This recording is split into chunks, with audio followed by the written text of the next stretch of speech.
रायबरेली में दलित समाज से आने वाले हरिओम वाल्मीकि कांग्रेस नेता राहुल गांधी का नाम लेते लेते दुनिया से चले गए। अब उसी हरिओम वाल्मीकि का पूरा परिवार गायब होने जा रहा है। जी हाँ दोस्तों, सही सुना आपने, गायब करने की तैयारी योगी सरकार ने कर दी है और योगी की पुलिस ने कर दी है। और इसकी ये वजह बताई जा रही है राहुल गांधी का डर। राहुल गांधी से सीएम योगी को आखिर क्यों डर लगने लगा, किस बात का डर सता रहा है, आखिर ऐसी क्या जरूरत पड़ गई कि न्याय दिलाने की वजह सरकार हरिओम वाल्मीकि के परिवार को किसी दूसरी जगह शिफ्ट करने में लग गई। नमस्कार दोस्तों, मैं हूं परवीन सानी। तो ऐसा क्यों सरकार कर रही है? अब देखिए, राहुल गांधी से सामना करने से पहले सरकार राहुल की फौज से ही डर गई। कितनी डरी हुई है वो आप इस वीडियो और तस्वीरों को देखकर समझ सकते हैं। नहीं, हम सब लोग पूरी तरीके से हरिओम वाल्मीकि के साथ खड़े हैं। अत्याचार अन्याय हो रहा है, दलितों की हत्या की जा रही है, दलितों का अपमान किया जा रहा है। हम पूरी तरीके से उस परिवार के साथ खड़े हैं, उसको न्याय दिलाएंगे और उसको पूरी ताकत के साथ हम खड़े हैं। सवाल यह है कि आखिर यूपी कांग्रेस अध्यक्ष अजय राय ने क्या गुनाह किया? अरे भाई, वो तो आर्थिक मदद करने के लिए ही तो हरिओम के परिवार के पास जा रहे हैं। मदद करना क्या गुनाह हो गया? क्या पीड़ित परिवार को तड़पता हुआ छोड़ देना चाहिए? जिस तरह से हरिओम के साथ हुआ, उस पर कांग्रेस नेताओं का हरिओम के परिवार के साथ खड़े रहना क्या राजनीति है? कायदे से तो ये काम सरकार को करना चाहिए, जिसकी वजह से हरिओम इस दुनिया में नहीं रहे। उन्हें सख्त से सख्त सजा दिलानी चाहिए थी, लेकिन यहाँ तो उल्टा ही हो रहा है। एक तरफ कांग्रेस प्रदेश अध्यक्ष अजय राय उनकी मदद करना चाहते हैं तो उन्हें नजरबंद कर दिया गया, उन्हें हिरासत में ले लिया गया। अब राहुल की फौज के खौफ में हरिओम वाल्मीकि के परिवार को शिफ्ट करने की तैयारी हो रही है। दोस्तों, सोचने वाली बात यह है, हरिओम वाल्मीकि को जब बेरहमी से पीटा जा रहा था, तब योगी की पुलिस कहां गायब थी? आज जब कांग्रेस जन पीड़ित परिवार की मदद के लिए आगे बढ़ रहे हैं, वही पुलिस उन्हें जबरदस्ती रोक रही है। तो इसे क्या माना जाए? क्या ये योगी सरकार की ओर से जनता के प्रति घोर उदासीनता और सत्ता के भयभीत मानसिकता को नहीं दर्शाता है? अब इसे क्या कहेंगे, सत्ता का दबाव या फिर पुलिसिया तानाशाही?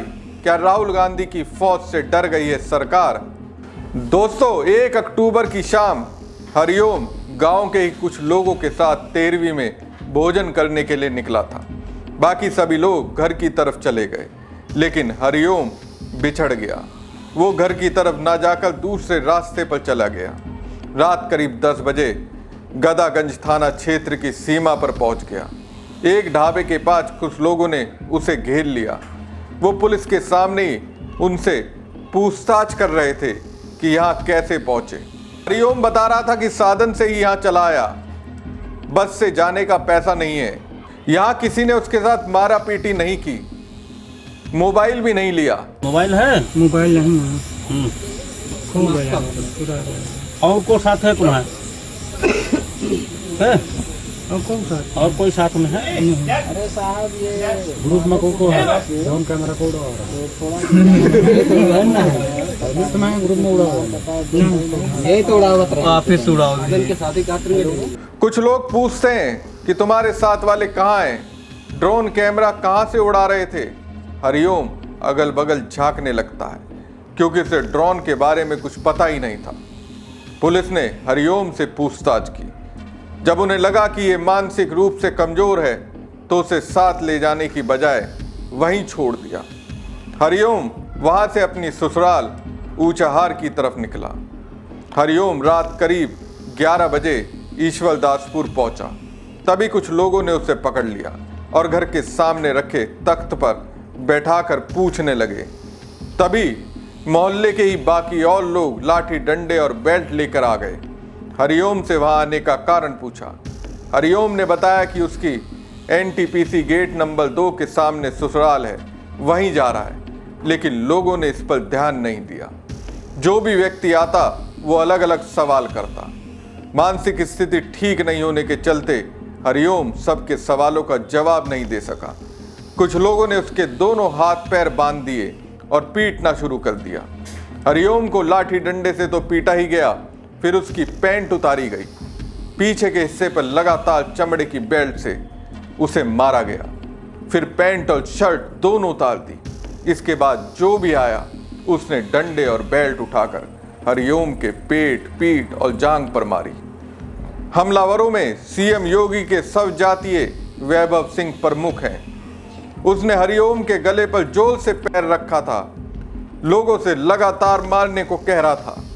कई लोग लगातार डंडे और बेल्ट से मार रहे थे। इसी बीच हरिओम के मुंह से निकला राहुल गांधी। राहुल गांधी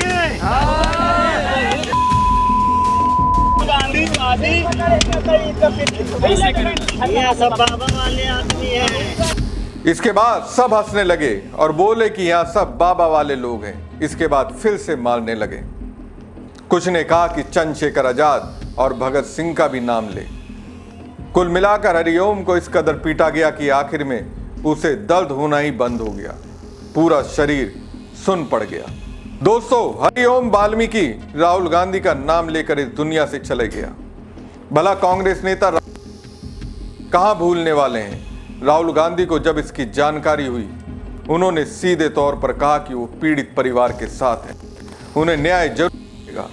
दलित युवक की जान जाना सिर्फ एक इंसान की नहीं बल्कि इंसानियत, संविधान और न्याय की हत्या है। राहुल गांधी ने कहा कि आज भारत में दलित, आदिवासी, मुसलमान, पिछड़े और गरीब हर उस व्यक्ति को निशाना बनाया जा रहा है जिसकी आवाज कमजोर है, जिसकी हिस्सेदारी छीनी जा रही है और जिसकी जिंदगी सस्ती समझी जाती है। देश में नफरत, हिंसा और भीड़ तंत्र को सत्ता का संरक्षण मिला हुआ है। जहां संविधान की जगह बुलडोजर ने ले ली और इंसाफ की जगह डर, मैं हरिओम के परिवार के साथ खड़ा हूं।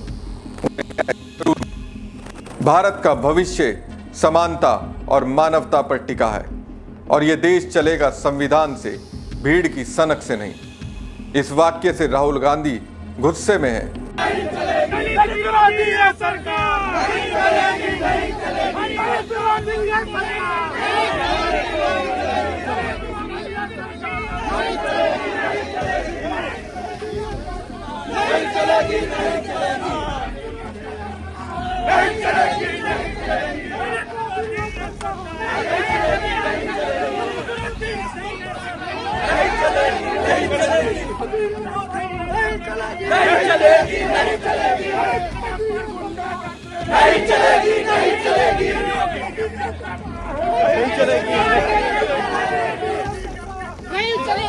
कहा जा रहा है कि हरिओम वाल्मीकि के घर राहुल गांधी का दौरा होने वाला है, लेकिन उससे पहले हुआ क्या? योगी सरकार पूरे परिवार को राहुल गांधी के आने से पहले कहीं और छिपने की तैयारी में लग गई। क्या सब तरह से डरी हुई है? क्या उन्हें ऐसा लग रहा है राहुल गांधी से, हरिओम वाल्मीकि के परिवार से मुलाकात से उनकी अगुवाई में चलने वाली सरकार की पूरी सच्चाई सामने आ जाएगी? किस तरह से अत्याचार हुआ एक एक करके सामने आने लगेगा। क्या इसलिए अजय राय जब हरिओम वाल्मीकि के परिवार से मुलाकात करने के लिए रायबरेली जा रहे थे, उन्हें रोक दिया गया? मैं तो मुख्यमंत्री योगी आदित्यनाथ को बस इतना ही कहूंगा, नेताओं को रोकने से पहले अगर आपकी सरकार में पुलिस सही तरीके से काम करती तो फिर हरिओम वाल्मीकि आज जिंदा होता, उसकी जान नहीं जाती, फिर रायबरेली से सांसद राहुल गांधी को आना ही नहीं पड़ता। लेकिन सवाल यह भी है, क्या एक सांसद को अपने संसदीय क्षेत्र में आने के लिए सरकार से पूछ कर आना पड़ेगा? क्या उसके दुख दर्द में शामिल होने के लिए सरकार से आदेश लेना पड़ेगा? गजब की अंधेर नगरी है। सरकार एक तरफ पीड़ितों के दर्द पर मरहम नहीं लगा रही, विपक्ष मरहम लगाना चाहता है तो उसे रोकने में अपनी पूरी ताकत लगा रही है। अब इसे क्या कहेंगे?